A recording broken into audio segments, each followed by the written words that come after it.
Another high-concept mid-budget American comedy. For once, it isn't void of laughs, although it does have the comedy limits that most American mid-budget comedies have. But I'll talk about the positives first. This is a really nifty thriller just by itself. A couple in over their head falling way in too deep with several maybe real, maybe fake drug smugglers and home invaders follow a set of clues in the belief that they are playing a make-believe house murder mystery party. The plot plays along quite wonderfully as it is fully unpredictable and plays against expectations for a lot of its laughs. The direction in particular is fast-paced, with its scene transitions straight out of the Edgar Wright's textbook, which is a huge compliment. Speaking of Edgar Wright, one of his nitpicks with studio comedies, which I share, is its constant reliance on improv. On the commentary soundtrack of The World's End, he cites correctly that a lot of scenes in studio comedies features actors constantly trying to trump each other with improv until the scene just fizzles out.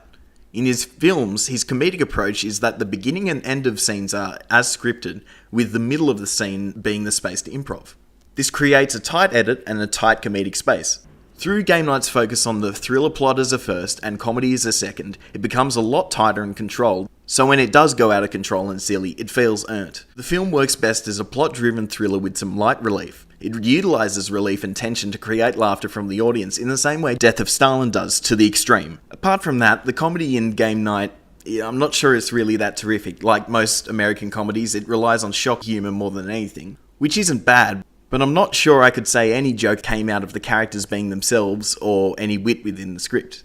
There's so much spectacle in the jokes in American comedies with big set pieces leading the laughs. I'm glad then that this film is handled as a thriller just as much as it is a comedy.